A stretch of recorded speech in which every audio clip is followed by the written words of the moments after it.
But I believe that by overwhelming majority in all the Americas, you and I, in the long run, and if it be necessary, you and I will act together to protect, to defend, by every means at our command. Welcome to the History in Motion podcast, where we discuss leaders, their decisions, and how they shape the world we live in today. In this episode of the History in Motion podcast, we journey alongside Marco Polo, the Venetian merchant whose travels deep into the Mongol Empire changed how Europe saw the world. He claimed to have witnessed lands of vast riches, powerful rulers, and advanced civilizations, stories that inspired generations of future explorers. But how much of it was true? Join us as we uncover the legend and legacy of Marco Polo. This is History in Motion. Welcome back, everyone, to another episode of the History in Motion podcast, where today we're continuing our discussion on the Mongol Empire, but we're changing it up a little bit and bringing an outsider's perspective into this. And this is probably the most famous explorer of all time, probably somebody that, is a household name to a lot of people. And that's Marco Polo, the Venetian explorer / merchant. And I think what's so interesting about him is he's moving into the world of the Mongols and to China and to areas that Europeans really don't know. So when we think about the age of exploration and, all the great explorers that are going to come later, we start to see them have a better understanding of what they're going to find. It's just how to get there, where Marco Polo's kind of going off into the unknown, and he's bringing back stories and he's bringing back artifacts and trinkets and all of these things that just blows the Europeans' minds. And I think that's what makes this episode so interesting, is not just the ability to go and create this exploration, but just the way he's seeing things and reporting back to Europe, because Europe is not this dominant power at this point. The money and the power really lies in the East at this point. So you're really seeing, in a maybe somewhat more primitive sense, the Europeans, as they're starting to rise up in the West, learning about a completely different world that is more advanced than them in some ways and much more powerful as well. And something to even be a little bit scared about too, because they know they've heard the stories of the Mongols, they've seen the Mongols in some areas, and getting a firsthand account of how they operate and maybe using it as a bit of an opportunity as well to fight back against some of their foes. So I think that's what's going to make this episode really interesting. And I think, Richie, as we've kind of talked about this, it's a kind of a good bookend to Genghis Khan and to kind of say, hey, he built this empire. Now, what are people from the outside seeing about what he's created? Yeah, I think you nailed it with the interesting perspective that Marco Polo provides, right?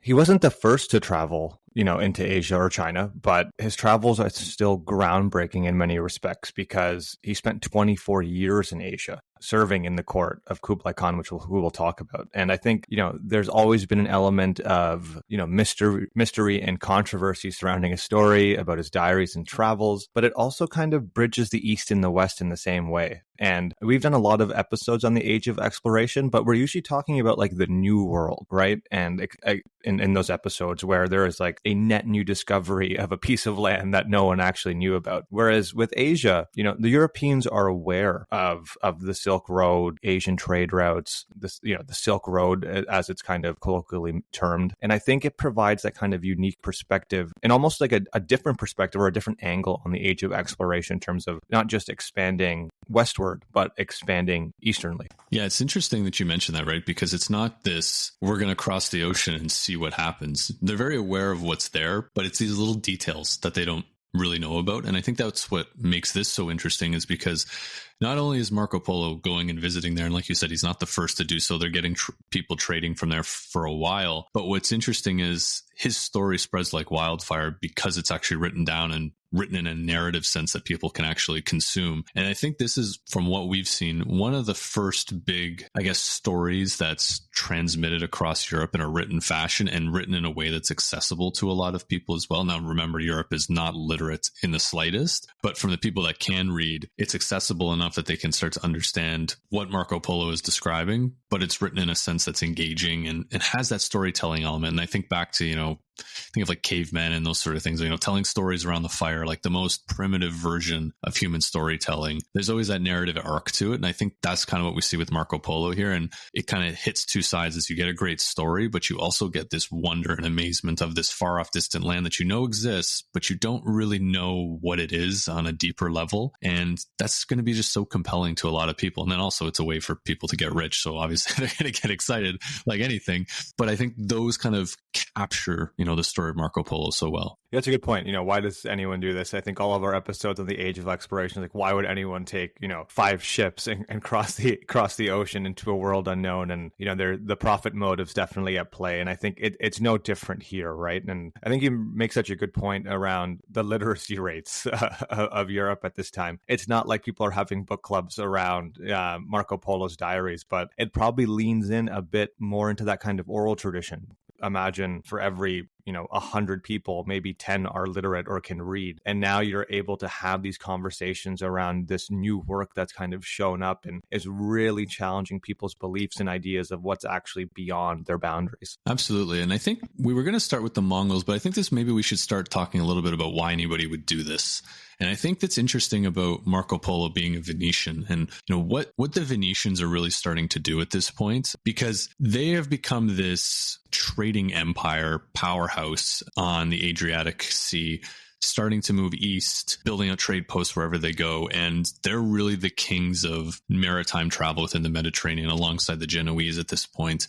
And there's a big challenge, though, that they're facing. They were, I wouldn't say they may be a challenge, actually. They've taken a big challenge for Europe, but the Venetians have really tapped into a perfect opportunity because for a long time, a lot of these trade routes to the east, to India, to China, to Persia, all came through the Silk Road by land. But this is 13th century, so we're kind of end of the first and second, third crusade, that, that kind of tighter piece, getting into the 1200s. Muslim gains in that area are getting greater and greater to a point where the Silk Road is completely blocked by land travel.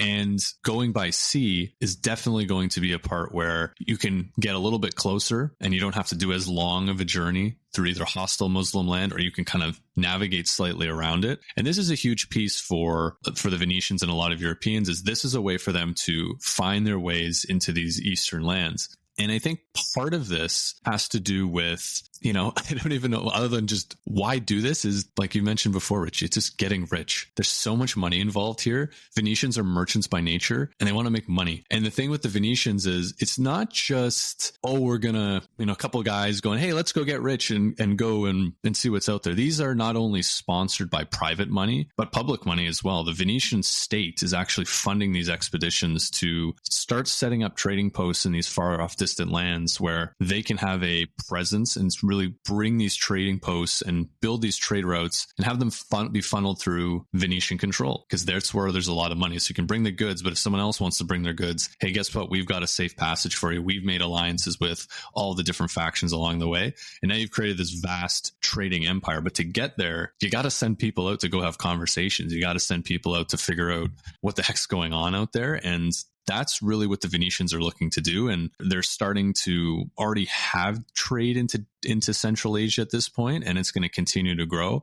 But that's really the name of the game for them, is how can they expand east, influence areas, not necessarily conquer, but set up those trading posts and start the movement east so Venice can become the trading power that it'll end up becoming. Yeah, I think you nailed it, right? I think him being from Venice is a very important thing for our listeners to realize. And that's because this isn't just some like, let's go travel to China and discover some things. This is really, his journey is not just some random adventure. It is a part of a much more calculated Venetian strategy of expanding trade opportunities, right? As much as we talk about the age of discovery, and again, I think we mentioned in other episodes, there is this kind of like magnetism, and magic when we talk about the age of exploration. But in reality, it also is a strategic venture in every way. This is like we said, the money belongs to the state at this point. That's where if you're going to get any of these things funded, you need state sponsorship. and there's no strategic element to it. You're not going to get backing from the Venetian state or the Spanish state or whatever that might be to go and do these expeditions. But, to go do an expedition like this, I think we gloss over and say, they're going to go east, they're going to go to China. And great, China's a great place, but there's so much happening over there. Like, it's insane how much things have changed in a century. We talked about Genghis Khan last time, and we talked about, moving into China, uniting the tribes, uniting the clans, going into Persia and into the steppe and all the Stan countries, and really taking control of that area. But we kind of teased at the end that this isn't the end of the Mongol story. They're going to keep going, and things are going to get really powerful and really dominant for the Mongols. So if we look at where the Mongol Empire left off after Genghis Khan's death, the empire was divided amongst his heirs, and they continued to expand under the leadership of his sons. One of his sons became Great Khan and finished the conquest of northern China. But over that time, the empire started to fragment a little bit into semi-independent, they call them khanates, so essentially countries, but ruled by a khan, throughout 3 or 4 different ones throughout China and Central Asia and different things like that. But the title of Great Khan comes back with Genghis Khan's grandson, Kublai Khan. And so he establishes the Yuan dynasty in 1271 and then conquers all of China by 1279. So we had talked about Genghis Khan conquering the northern part of China. The Mongols make it basically all the way to the door to India. They make it all the way to the south, and they've taken control of all of China. And so despite the fact that there's semi-independent rulers, I guess, at this point of the Mongol Empire, and semi-independent fractured parts of it, they are actually pretty unified under Kublai Khan's leadership. Maybe not in a direct sense like Genghis Khan had ultimate supreme power over everything, but Kublai Khan definitely has the ultimate power here, and he's created this entire empire that stretches basically from Siberia all the way to China from a north-south perspective. And then if we start to go west with all the other khanates, you're making your way all the way into the Middle East and even into Eastern Europe and Poland, Ukraine, those sort of areas.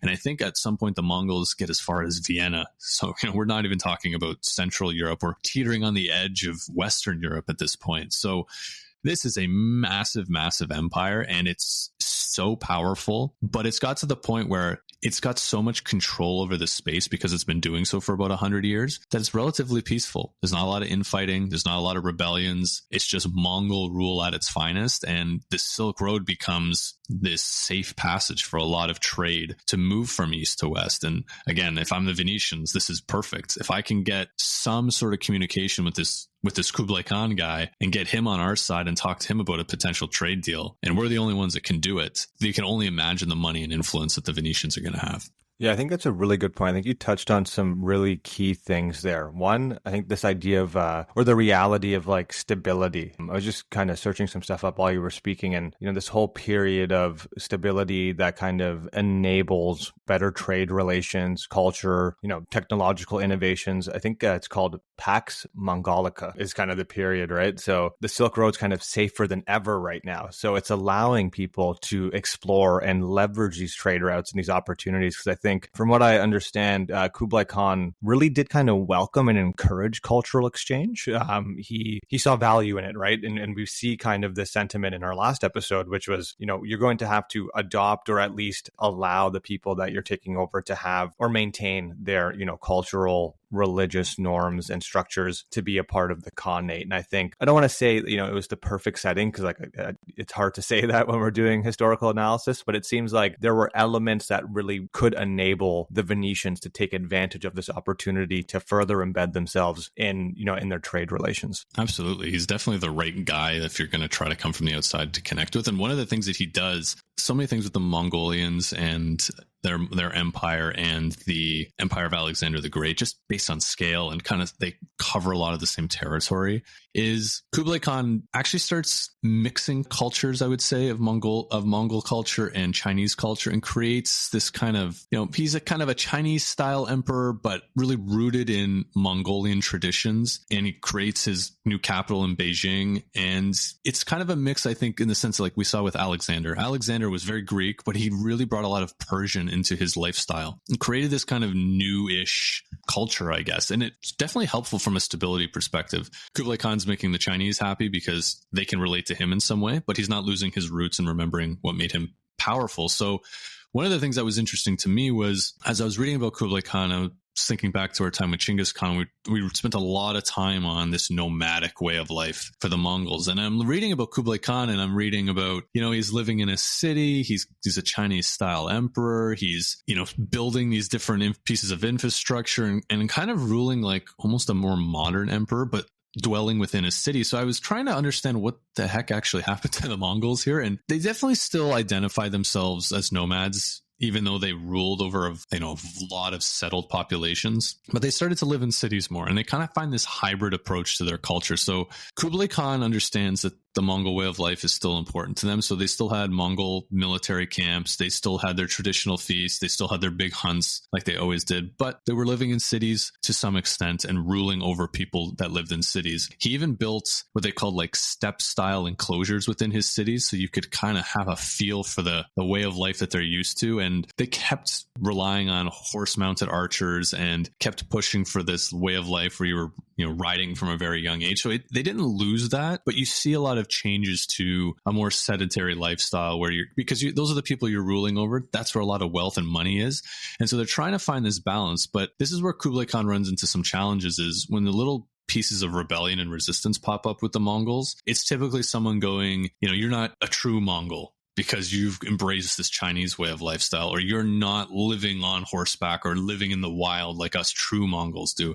And so there's always a little bit of friction like that. Nothing that really blows up under Kublai Khan's time. There's things that he has to deal with, but it's always a source of friction, I think, at this point of people, remembering the good old days, to kind of this newer way of life that they have now. I think it's, this is going to be a cliche for two amateur historians, but like it's a story as old as time, right? When we talk about emperors, empire building, nation making, the kind of growth and structural changes that happen. And I think, bringing up Alexander the Great is such a good example because you can see it in Kublai Khan. He's adopting Chinese customs and forms of governance. He stabilized the Mongol Empire at this point, and, he founded the Yuan dynasty. So he is the first non-Chinese emperor to rule all of China. And I think you said he invaded in 1271, and by 1279, he had pretty much taken over all of China. So it just goes to show you how efficient they still are, because China is not a small country at this point. Like, they have 1,000 years worth of history already, and they have had structure and governance in place. And here comes Kublai Khan, and he's able to, make himself the emperor through military battles and warfare and, leveraging what's worked for them historically. But then there's still this almost an element of modernization to a certain degree. And you can see that kind of contention even in when you were speaking. Yeah, I think it's fascinating because when we think of, a Mongol horde, right, it's this very primitive, angry, uncivilized, ravenous group of guys who, it's a very European view of the Mongol hordes.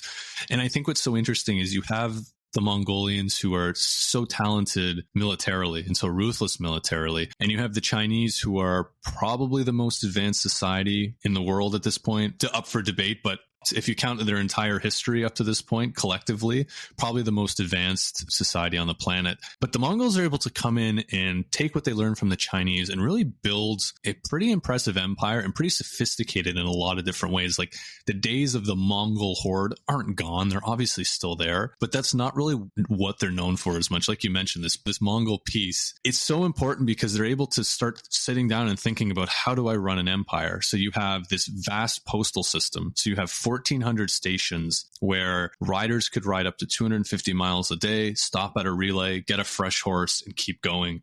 And it's a process that made the empire so vast, but you could exchange messages so quickly and you could move people and goods at a really fast rate. They actually started giving out government issued paper money. So when people came into the territory, they actually had to convert their precious metals into paper money. And so I actually looked up the kind of history of paper money because was just kind of seemed interesting to me. And paper money had existed in some form or fashion. There was banknotes. There was other types of paper money that was set up by small merchants and things like that. But this is really considered the first time a government has said, we're going to convert to paper money for the first time. So this is, in the world we live in today, paper money, and eventually electronic money is the way of life. And it really stems back to Kublai Khan's empire and them starting with paper money and kind of having everything standardized, which gives them a lot more control over things like inflation, things like who controls the money supply, those sort of things. It's less of a barter system. And so you kind of bring that in, you have this vast trading empire, and you just have this relative peace. And like you said, he's welcoming foreign merchants and emissaries, people who want to come visit, who are from the outside. They're really important. And he's putting the word out. And when he hears about people in his empire, he's telling them to come visit and trying to get to understand who they are a little bit.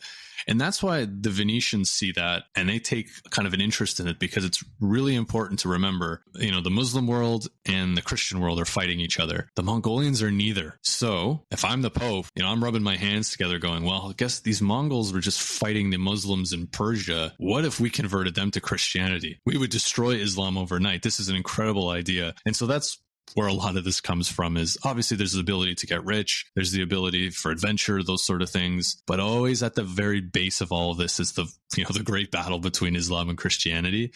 And the Pope understands that Islam is a big threat and it's starting to crouch westward. The Byzantine Empire is starting to shrink. Constantinople is going to fall in the not too distant future. We have probably the greatest army the world's ever seen as a quote unquote free agent. Maybe there's something we can do there. So I think with all that being said, this is probably a good time to bring Marco Polo onto the scene, because you've got the Mongols, you've got the Pope, you've got the Venetians, all kind of looking at this world and seeing there's a lot of opportunity here. And, we need to start communicating. We need to start having people going back and forth between these territories to see really what's going to happen. Yeah, I think that was a wonderful go at the context. I think we have laid the foundation of the world that Marco Polo is coming into. So he's born in 1254, into Venice. And again, like we mentioned, it's a bustling hub of commerce. It's a city of, merchant adventurers, diplomats, and his family, they were pretty prosperous merchants. And young Marco grew up, hearing of these distant lands from sailors and traders. Again, this whole motif around the age of exploration and discovery and pushing boundaries. His father Niccolo and his uncle Maffeo were not home to watch him grow.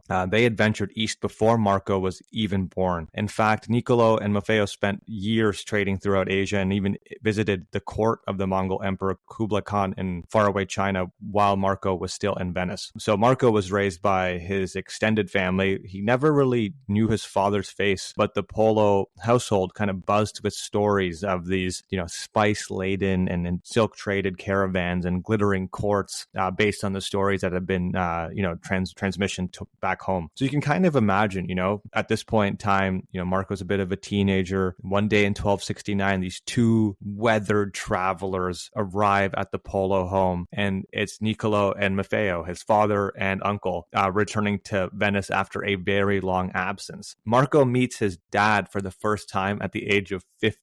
So the Polo's bring, obviously extraordinary news about what they've seen, about the Khans. They'd been to the ends of the earth, as they can imagine it, to the realm of the Great Khan. And at Kublai Khan's behest, they had carried a request for the Pope to send 100 learned men to teach the Mongols about Christianity. So you're kind of seeing this element already that we just talked about, right? Kublai Khan's kind of interest in cultural exchange and the trading of ideas. They also bore very exotic gifts and curiosities from the East, a preview of kind of the wonders that sparked Marco's imagination. Talk about having the coolest dad in the world. It sucks he didn't see him for 15 years, but when he came back, he delivered, right? Stories and gifts and everything you could possibly imagine. He's got a request for the Pope, and he's got to get that down to Rome. It's just funny because we think of, typical today of, no one's gone for 15 years and comes back and is celebrated as being, still a great dad and all of those sort of things. But I find it so funny that this is just kind of the nature of the time of, hey, he's off on an adventure and he'll be back at some point. And you don't know who your father is. You hear all these stories. You don't even know if he's alive. And then this haggard man shows up one day, with a very weathered face from all of his travels and all of these stories. And, he's dad of the year, I guess. It's very enigmatic, though, what we were talking about, right? He is very representative of the Venetian way of life and what it means to be a successful trader and merchant. And not seeing your dad for 15 years and some guy showing up at your doorstep saying, hey, it's your dad. I can't imagine what that would feel like. But I can also, if you kind of flip the script a little bit, you can imagine Marco, 15, listening to his father, wide-eyed, bushy-tailed, about about, the travels his father and uncle have gone through, these, golden cities and Asian marvels and the vastness of the Khan Empire. You could probably see the seeds kind of being planted right now in young Marco, and maybe his father starts to notice that his son's kind of yearning a little bit to learn more. And when the time comes to return to the great Khan's court, fulfilling Kublai's request and delivering, this holy oil from Jerusalem and, bringing 100 learned men, the Polos decide that at this point, 17-year-old Marco would join them. And, Marco's training as a merchant had prepared him well. He could read, he could write, which again, like we mentioned, is pretty rare. He had a head for languages and navigation and an adventurous heart, which I think is probably the most important aspect of his personality. And growing up in Venice, he had learned the art of commerce, but now the Silk Road was calling his name. So in 1271, the Polo family set out from Venice, leaving behind, the familiar canals for the promise of the unknown East. And this is where the journey to China really begins. And this, we kind of just keep talking about how they just went east, but like this is a very long and arduous journey, right? A true test of endurance and courage in every respect of the word. So Marco, his father, and his uncle, they traveled by ship, horseback, and foot along the Silk Road, along the ancient trade routes linking west and east. And, once they departed, they crossed the Mediterranean into the Holy Land, where they ventured overland. And every new kind of horizon brought them into lands few Europeans at this point had ever seen. So in the Middle East, they crossed the Gulf of Alexandria and passed through rugged mountains and plains of Armenia and Persia. And again, this isn't like a sightseeing tour, right? This is survival. As safe it is in terms of like the stability that the Khanate is kind of providing at this point. This is still a very dangerous journey for two guys to be making with a 17-year-old boy. So they had to brave the searing deserts of Persia. Water scarce, bandits are haunting the trails, and at times the Polo's found safety by joining larger caravans of other merchants. So again, you already can see elements of the how developed these trade routes already are, where they can kind of tag along with other merchants for safety. But even in large numbers, danger is still never very far at this point in time when you're crossing these trade routes. I just looked up to see how far this actually is. So I looked from Venice to Beijing is about 8,000 kilometers as the crow flies, which they're traveling a lot more than that. And Google Maps says it's 137 days to walk it. So, and that's nonstop. So, and you're not dealing with all the things you mentioned. There's no bandits. There's no, we can't cross this because there's some thick forest or desert and we got to go around it. So yeah, it's not a walk in the park. And I think like, especially for a European, just traveling between, France and Italy is a long enough journey to begin with. But you're basically crossing the entire known world at this point, and you got to deal with a lot of different things. And there's so much unknown. And it is, I guess, helpful that this is the road that's a little bit more traveled. So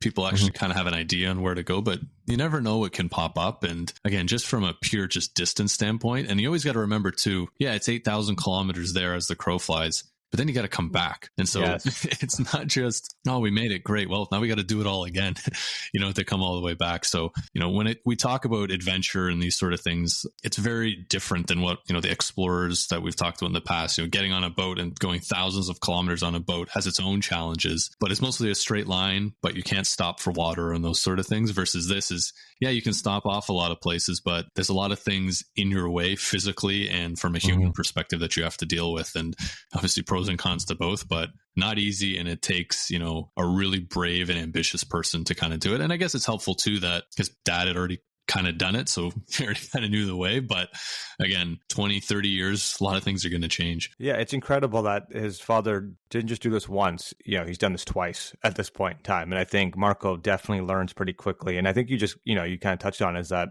fortune kind of favors the vigilant and bold. If you're going to be an adventurer, this is part and parcel of what your life is going to look like. So they continue to press onwards. They cross the high mountains of Afghanistan, possibly the Pamirs, thin air that they're dealing with. There's probably struggling for oxygen. At this point, it's documented that Marco actually falls ill with fever, perhaps malaria, and the group that they have kind of tagged along with halts for several months in the cool highlands to recover. So it's this remote mountain village, and this is where Marco has kind of his first time to record his observations about his journeys in his travel journal. And he notes the strange herbs the locals use for medicine, the way the stars seem closer in the thin mountain air. The delay, though unintended, kind of becomes a formative part of his journey because he soaks in every experience, preparing him for the wonders ahead. And this is about a year in, and they continue east. And I think this is interesting, right? So they're starting to cross icy passes, and they're coming down to the fertile lands of Central Asia. So you can imagine, Marco probably started this journey with, Venetian robes, and now they've been replaced with very sturdy travel clothes, maybe perhaps a thick sheepskin coat and a fur hat for the very cold nights. Weeks probably blur into months as they trek from one canvassary to the next, and they continue to traverse all the way. They run through bazaars that overflow with silks and spices, and you can imagine young Marco at maybe he's 18 at this point, just astonished to meet so many people of so many different faiths and languages. He's interacting with Muslims, Buddhists, Nestorian Christians, Zoroastrians, and they're all rubbing shoulders on the crossroads of the world at this point. And every encounter, is pretty much an education for him. And he begins to, really showcase his head for language, and he picks up snippets of language and local customs, and he becomes a very keen observer of the cultural diversity that already exists on these trade routes. I had a weird thought come to mind when you were explaining all of that, and I just started thinking, Marco Polo is probably seeing, as a merchant, probably saying, wow, look at capitalism. Look at all the great things it can do to bring all these people together. Because it's so fascinating, right? Like, you have to remember this, especially the Christian and Muslim world, they're at each other's throats. At this point, there is so much religious violence going on in the world. And part of it is the Mongols being able to be the more tolerant and say, hey, if you've got money and you're willing to, pray for us and worship the Great Khan, we don't really care what you do or what you believe. And I'm sure that's part of it, but also the ability to get rich and the ability of commerce to get people to kind of push things to the side and say, hey, he doesn't believe what I believe. He's a little crazy with his thoughts, but he gets the best silks from China, and I get the best this, and we make some great trades, and it's great for my family and all those sort of things. So it's interesting in that sense. And I think the Silk Road is one of those things that I think in history we've always kind of glossed over, at least from my perspective, of it's just this road and a lot of stuff moved across it. But it really is, to use the cliche of a melting pot of different people, different types of commerce all coming together and forging forward in a way where, you can actually see people getting along, and in a sense that, hey, there's commerce to be done and the Mongols aren't going to tolerate if you mess around. But it is kind of a little bit of a tease to what the world is going to become in the next 300-400 years with this globalized commerce that we start to see. It's just at this point, it's strictly kind of a land-based trade route, and we'll start to see that expand, to overseas and oceans, those sort of things. It's a really kind of beautiful thought, though, right? This image of these bazaars filled with people from all around Europe and Asia commingling, and as much as commerce can drive people apart, it can also bring people together. And I think this is a testament to the Silk Road. So yeah, after 3.5 years of travel, 3.5 years, Marco is about 21 at this point, and the Polo'S finally arrive in the realm of Kublai Khan. They reach the province of Gansu, and suddenly the emptiness of the desert gives way to signs of civilization. Chinese scouts actually end up escorting them to the summer capital of the Mongol Empire. And in 1275, a dusty but very triumphant Marco Polo stands at the gates of Shandu, the fabled city of Kublai Khan. And what does he see? I imagine it's something like silk-clad courtiers, warriors on horseback greet them. The boy from Venice has, made it to the heart of an empire more vast and rich than he probably has ever imagined. And the Polo'S, are brought before the great Khan himself. Marco's got to straighten up his posture. He's been at it for a long time. He's got to stand at attention, trying to recall the proper way to bow in Mongol court etiquette, because it's very different than the world he grew up in. And he carries with him that very precious oil from Jerusalem and letters from the Pope, gifts for the emperor who has been waiting for their return. And this moment is kind of the culmination of their journey east. But for Marco Polo, as we find out, it's actually the beginning of a new chapter, because he's about to enter the service of one of the most powerful rulers on earth. This really is the, East meeting West, and the Pope talking to the Great Khan. I think it's just a testament to the modernization of the world, where you can actually, in someone's lifetime,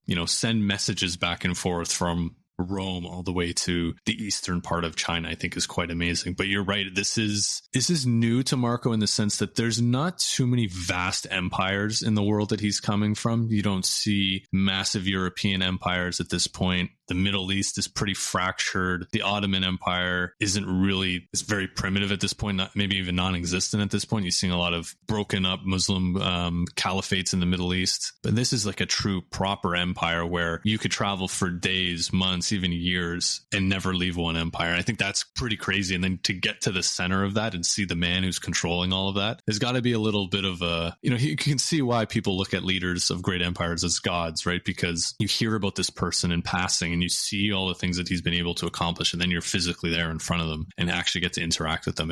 It is one of the great meetings, I think, in history, of not so much that because we know who Marco Polo is, but the fact that this is the return journey by his dad and by him, I think has a little bit more punch to it, just because, they've got letters from the Pope, they've been sent on a mission and they've come back, and it is now not just some guys meeting Kublai Khan. This is like a proper trade mission delegation that will become so common throughout history and still exists to this day. But the fact that it's even able to happen at this time period when you don't really have advanced means of transportation is pretty incredible. Yeah, there's a formality to this that I think isn't necessarily there in the other episodes that we've done, right? And I think also, again, it kind of flips the script a little bit because, when we talked about Vasco da Gama or journeys like more west into the New World, there's this European sentiment that we've discovered a land with people who aren't using their resources effectively, right? You think about what happened to the indigenous populations in South America and North America. This is like the exact opposite.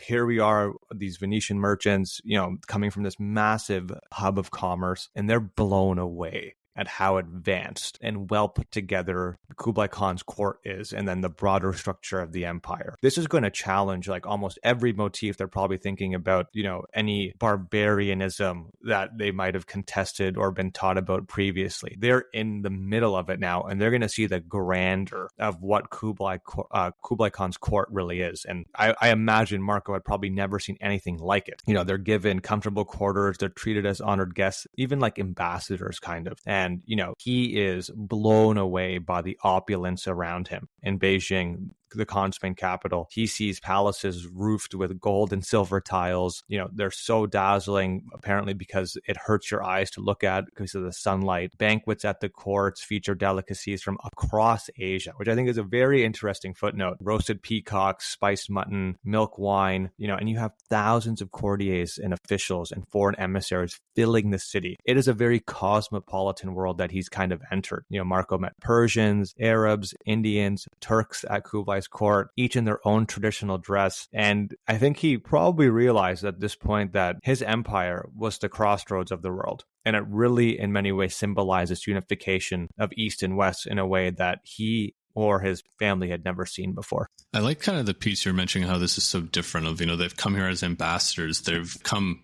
We come in peace, right? This isn't a conquering mission, but they actually have some respect for the people that they're going to see. We want to learn. We want to bring back knowledge from this world. And you're right, there's so much happening here, and it's such a different world. And they're going to kind of go native, I think, a little bit here, right? As Marco and his family are there and maneuvering within this area. And I think that's what makes his story so interesting is, what if you popped a person into a world that they've never been to before? And it's relatable to me as a Western reader of, I can put myself in Marco's shoes and go, oh my God, he's seeing all of these things. And how did he manage this? And how did he do that? I like that piece of the story. And we're finally starting to see it in action here, where he's not just traveling through land, he's now getting embedded within that culture. And that's where he's really going to take away a lot of the stories, because he's going to not just see things at a surface level. He's going to be able to get a little bit deeper and, talk to people and understand, why the culture is the way it is, how a city in China runs, what people do for fun, what they do for customs, for,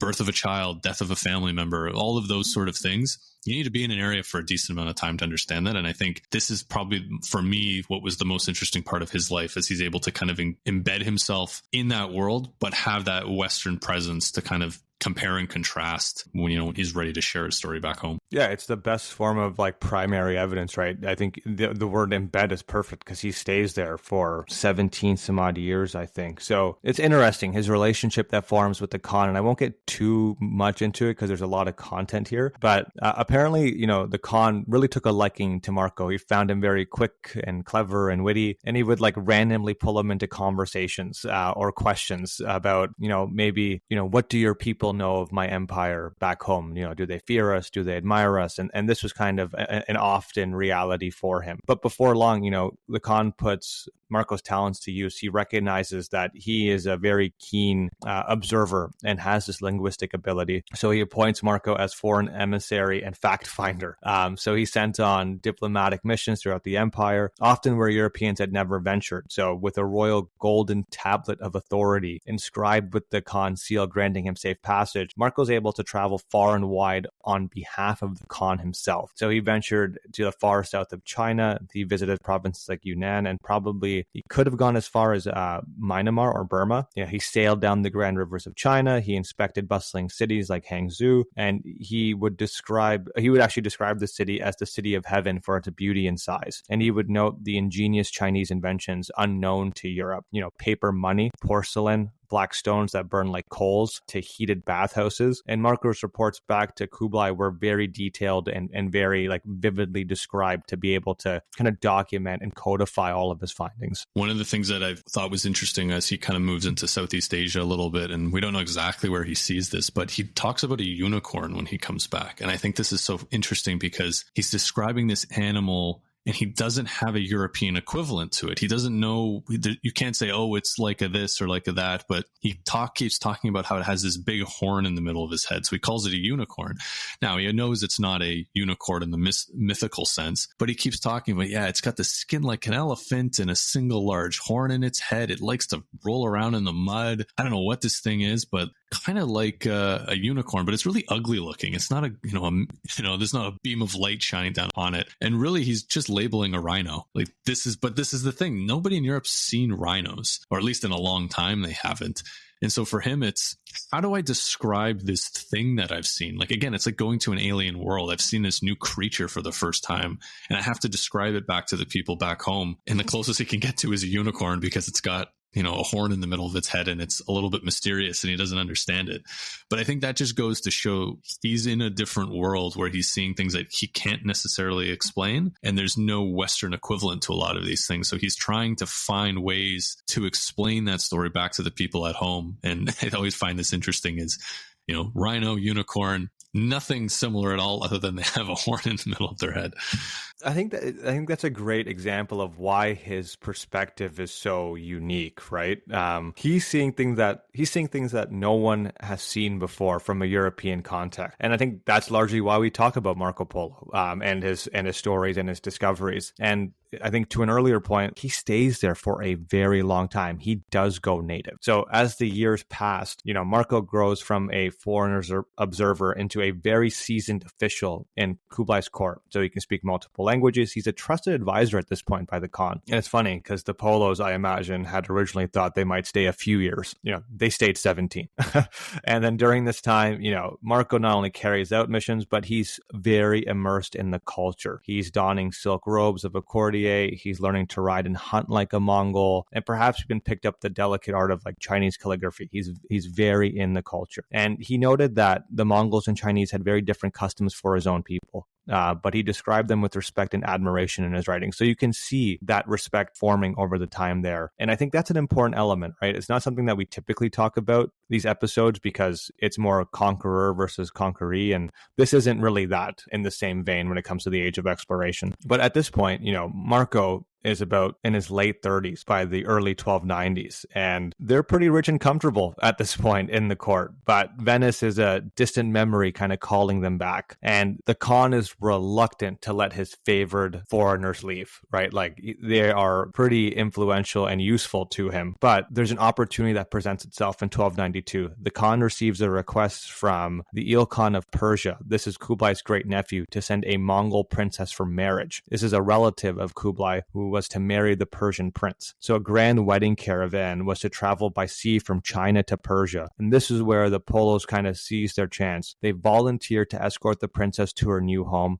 which would allow them to finally return to the West. And Kublai Khan, who's obviously saddened because I imagine he's built very close relationships with the Polo'S at this point. They've been there for almost 2 decades, loses his, loyal envoy. He agrees, and maybe he thinks that one day the Polo'S will return again. Yeah, it's sad because of all of these types of European explorers and adventurers going to some land. It typically never ends well for the local inhabitants. But this is like a nice friendship story a little bit, right? This is Kublai Khan. He's no angel or anything like that, but he's made some friends here. He's sad to see them go. Hey, would love to see you next time, and give the Pope my best. Like, it's very rare at this point in time, and I think it's one of the few stories where you actually see this, things kind of end well for all parties involved. And I think that's what makes the story just so interesting. But yeah, it is kind of a bit sad that they don't have the opportunity to, hang out with their new buddy for a while, which is really what happened. Like, at the simplest sense, right?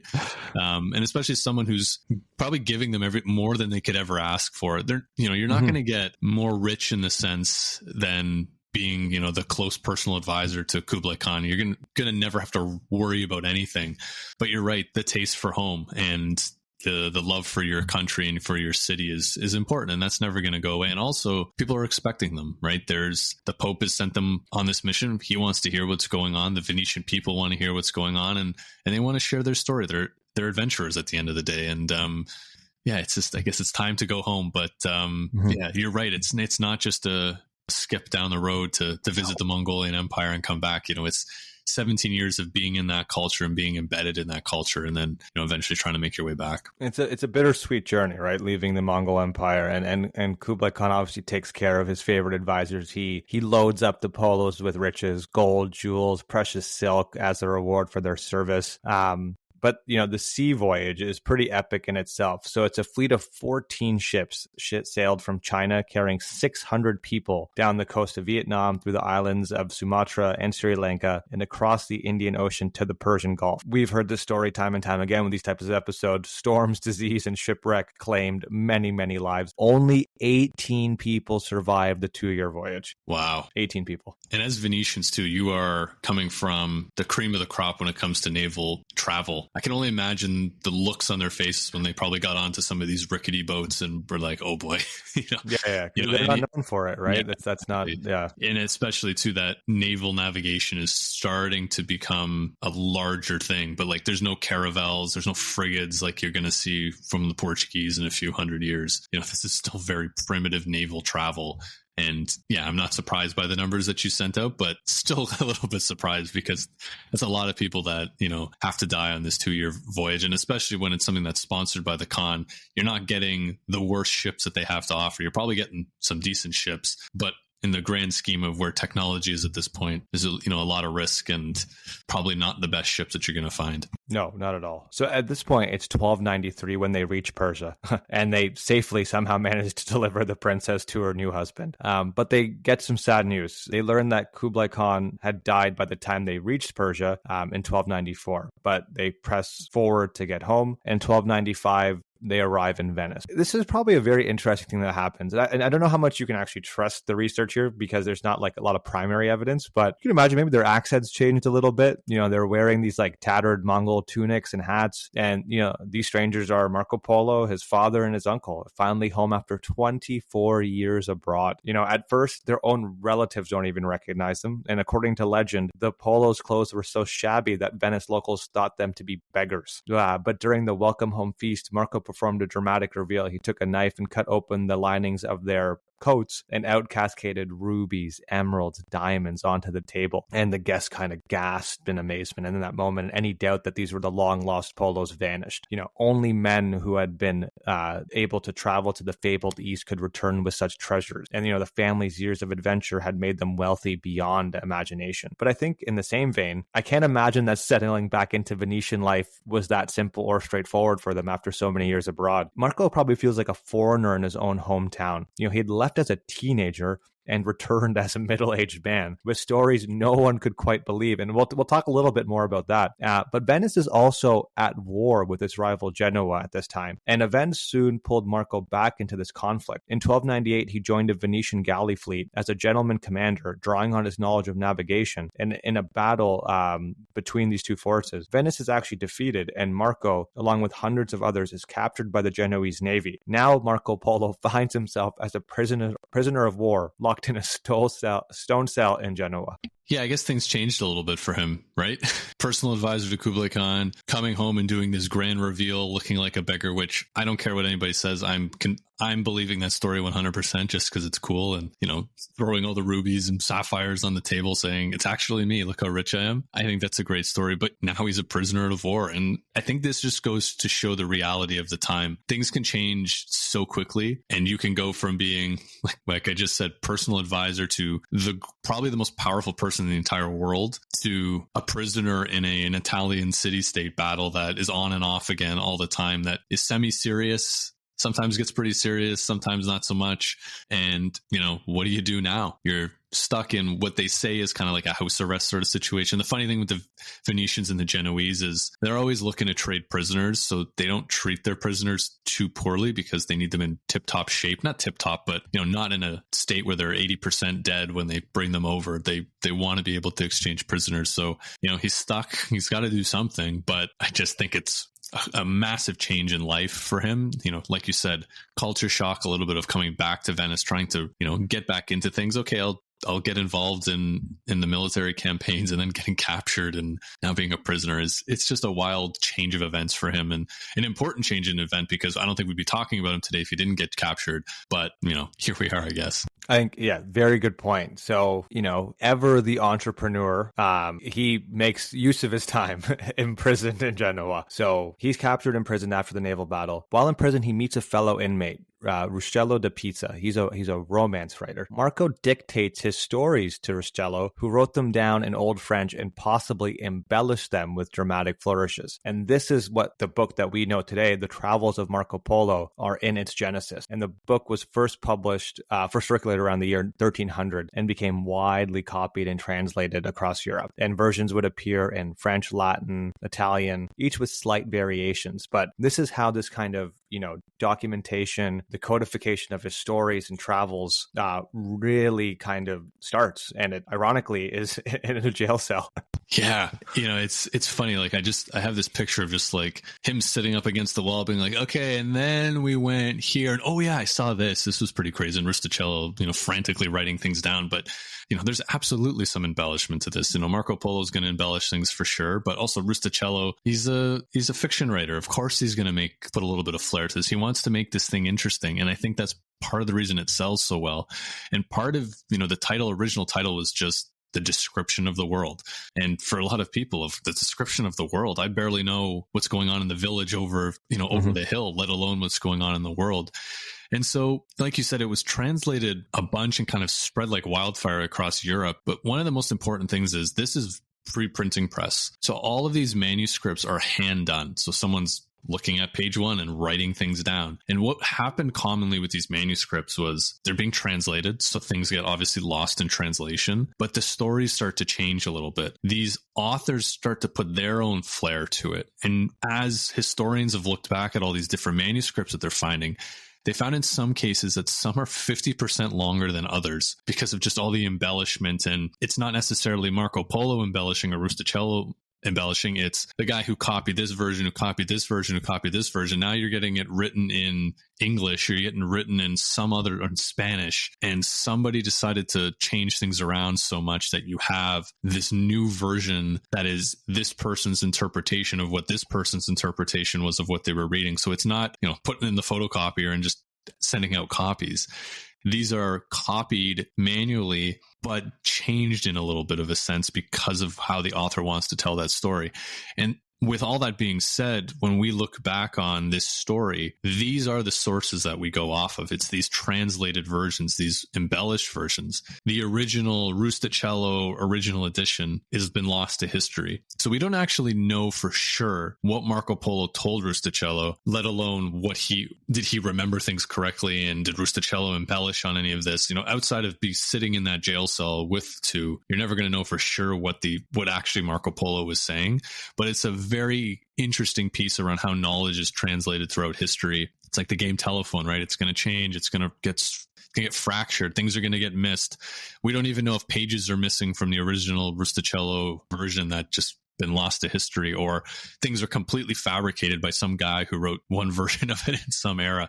And this is the important thing to remember when we're looking at the story of Marco Polo is historians and archaeologists, they have to take what they're seeing here and they have to start comparing it to what the Chinese were writing at the time, what Persian sources are saying, what archaeological evidence you're going to find, because you can't necessarily just take the word of a 14th century Italian rendition of this story and take it as gospel. Yeah, and I think there's definitely an element of, I think it's all of these things, right? I think he definitely had some credible stories, but then it's the mixing of like myth and legend and secondhand stories and this kind of grand narrative. And this is where the contention, I think we could probably close up this episode with it, is that, you know, one major point of contention is that Chinese records of that era make no mention of Marco Polo. So skeptical historians point out that there is no Chinese or Persian document from Kublai Khan's court that references a foreigner named Polo serving in a high position. And that's even more important because he himself said that he was a governor of Guangzhou for 3 years, which there is no recorded history of that. And if we know anything about ancient Chinese history, they recorded everything. Everything was documented. So, you know, food for thought. But there's also things that are omitted that historians find interesting, right? Like he doesn't mention the Great Wall of China. He doesn't mention the practice of foot binding. Doesn't really talk about tea. So there's things like that that kind of make people proceed with caution. There's also other examples of, he speaks of seeing men with faces like dogs and giant birds that could carry elephants into the sky. And this is where I think like the storytelling, the embellishment is much more obvious than other aspects of it. You know, that kind of mythical nature. You know, there's a story that he actually introduced pasta to Italy after seeing noodles in China. You know, it's a fun story. It's often repeated, but in fact, dried pasta was already common in the Mediterranean by the 1200s. So Marco does describe stories like this, and I think it is a bit of a balancing act in terms of, you know, the jobs of people who read this text and the job of historians to kind of, you know, load balance what is reality versus what is myth and legend. And the thing that's interesting about everything you just said is the modern interpretation of, you know, we're historians, we're looking back and we're looking at all these different sources and trying to piece things together. But even in Marco Polo's time, people thought he was full of it as well. So when his story is being spread, it's actually not really well received. It's mixed. Some people are like, this is great. And some people are like, what? None of this stuff is real. What are you talking about? And so there was actually a nickname within Venice where they called him Marco Milioni, which basically means he liked to speak in terms of millions. And there was two versions of this. The one is he was embellishing everything. There was 1 million of this, 1 million of that, and 1 million of this. And they're like, you know, settle down. There wasn't 1 million of these things. But then it kind of translated a little bit to where the story was actually called Il Milione, basically saying that it contained 1 million lies. And you start to see this. You see it in Spain as well, where people are talking about Marco's 1 million lies. And so for a lot of people, right, this, and we talked about it as a Western person trying to see what's happening in China, it's so different that, of course, he's going to be accused of lying a lot of these things. But to a lot of things that you mentioned around, you know, there's no record of him in China. We don't, you know, he doesn't mention some things. And I looked into kind of the opposite of that and what some historians are saying in terms of why those don't necessarily hold maybe some water. Part of it was the Chinese, they probably didn't call him Marco Polo. There was probably some other name, and Marco Polo never told anybody what his name was when he was in China, what the name the Khan gave him. That's part of it. And then they also said, you have to remember who Marco Polo is. He's a merchant. And so we hear a lot about how commerce is done in China and how commerce is done in Persia, and a lot about the different things that are for sale and how someone would make a living. And that's what he's interested in. And that's where he spends a lot of his time. So sometimes, you know, hey, you didn't mention the Great Wall. Well, it's not the Great Wall we know today. It's kind of in different pieces. So maybe he didn't have a chance to see it. And maybe he just didn't like tea. And so he wasn't interested because this is not something he was into. But I think it's interesting because where does, like you said, the myth and the reality meet? Where do we draw that line? Where is he seeing things firsthand versus where is he talking to people and getting their version of it and trying to relay that back as something maybe he saw? We don't know for sure. But from what we know of China and the things that he describes in a lot of detail, it's too detailed to not be true. And we have sources on a general sense that say, yeah, this happened at this time and these are the way things work. But you're right, there's definitely some omissions. And we also don't know that maybe he did talk about tea for a long time and Rustichelli thought, that's not interesting, I'm not going to include that. Or he did, but over the time, those pages didn't get copied over correctly or it was lost, and we don't know. Because if we don't have the original version, we don't necessarily know for sure what he said. But it's just it's a fun little piece of history on what of this is actually true versus what is myth. And I think we're at that point in history where when you don't have 10, 20, 30 different sources from that time period, from that era, myth is always going to find its way in. And it's a fun little exercise to try to separate the. You tell someone a story and you're like, I forgot to talk about that. Like, obviously he's there for a long time. They're trying to write all these things down, but he may just miss something. He may have forgot, or he may have been embellishing. We'll never know. But again, it's the magic of Marco Polo. Yeah. And I think just to close it off, so he actually lives a pretty long life for someone in this era. So he passes away on January 8th, 1324. He's around 69 or 70, but his death is surrounded in some mystery, which is interesting. And we'll close it off with this. But so by the time of his death, he's a very wealthy Venetian merchant with extensive trade investments. He had returned from his travels and spent, his years managing his business. He gets married. He has 3 daughters. And this is interesting. So as he lay dying, friends, priests, and notaries urged him to recant some of his stories, believing they were too unbelievable. Marco Polo reportedly responded, "I have not told half of what I saw." And this famous line kind of fueled speculation about whether he exaggerated or omitted parts of his travels. And I think really, just to stay on brand, that's a perfect will and testament for his last statement before he leaves this earth. He's the man behind the legend, right? And I think that's what makes this story so interesting. It's not so much that what he saw and what happened, it's the person telling this story. And even there's one little thing that I found here where he talks about going to a place in Armenia and he sees crude oil for the first time kind of coming out of the ground. It talks about, there was so much here. And he's like, it's interesting. They're using it for heating. And then he kind of just doesn't talk about it anymore. But that might be the most important discovery that a European's ever made up to this point, right? You discovered oil. This is going to change the world. But again, he's there 17 years, little tiny things that he's seeing across hundreds, if not thousands of cultures. And I want to believe that he didn't tell half of his story, because I think from all the things we talked about, he omitted some things and there's probably a lot more that he saw. And I love that, just the mystery around him, just I think encapsulates the story so well. The whole part of his father and uncle going off on this journey and saying, hey, we should bring Marco with us next time because Kublai Khan's going to love this guy, right? And it works out. They know the human relationship so well, but it's the story that wraps us all together so nicely, because otherwise he'd just be some merchant off on a little adventure. But it's the way it kind of all comes around, and he's able to tell the story, share the story from a Western perspective, but have a little bit of that mystery mixed into it. And it allows us to think and to kind of experiment a little bit with our thoughts on what he actually did. And I can only imagine being in the 1300s, reading this story, and you're only used to seeing, your farm, and maybe you've gone to the city once or twice. You're learning about the entire world in a manuscript. There's nothing cooler than that, and nothing that's going to excite the mind than getting a description of